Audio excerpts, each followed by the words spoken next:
Vigee Lebrun is going to be one of the few female artists admitted to the French Royal Academy. In fact, she will be admitted, kicked out, admitted. It kind of goes back and forth with the movement of the French Revolution and French society. But she will create a self-portrait. Not the first self-portrait by a female artist. Obviously, we saw that with Gentileschi, but still innovative and interesting nonetheless. Although the mood of the painting is lighthearted, nothing about the work reflects this loose frivolity that we would have seen in Rococo art. In fact, it's more reminiscent of Rembrandt, using the work as a marketing tool and a tool for self-expression. One of the few ways that artists at the time had to truly express their own vision and their own ideas. After all, you don't have time to go off and paint something for yourself frequently beyond maybe a self-portrait when you're busy creating commissions or trying to bang up business, as it were.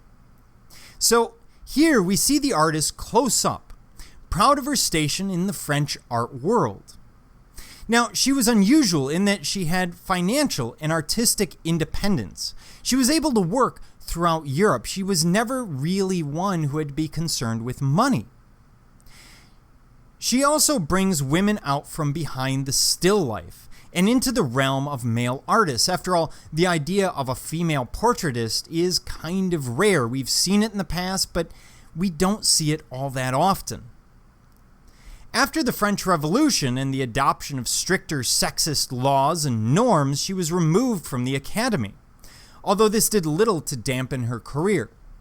And when we look at the painting, you see a very fine painting. She's spending a lot of time on details, such as this lace collar. Now, does she really wear a lace collar in the studio? Probably not. She probably would have looked a lot more like Rembrandt in the studio. Same with the dress. The dress is there to show her station in society. Also to give her the ability to show off her artistic ability, basically. We see a frame in the background, which gives us the impression that there are more works than simply the one she's creating. And the one she's creating does not match what we see here, so it's a different portrait, it's a different painting. More than likely, what she's doing is she's looking at a mirror, which would be somewhere in this area, somewhere where the viewer is, and then painting what she sees. Which is going to be interesting because then she goes back and applies this portrait later on to cover up the fact that, of course, this is exactly what she would be painting in the actual, time that she's looking at the mirror. The skin tones are very well done, and the light, very similar to Rembrandt, focuses on the head.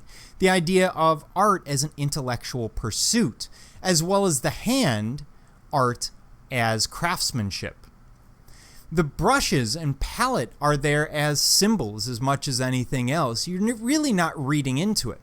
Although the red on the brush over here seeks to balance out the red of her sash over here.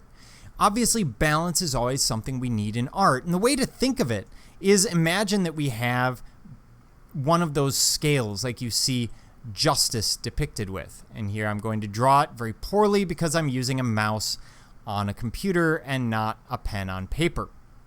And we can take different parts of this composition and pile them on to these different sides. For example, the head and sash on one side, but then we have the hand, the portrait, the red brush, and this very dark area beneath, as well as the dark arm on the other side. They should balance visually. If they don't, it looks asymmetrical and it throws everything off.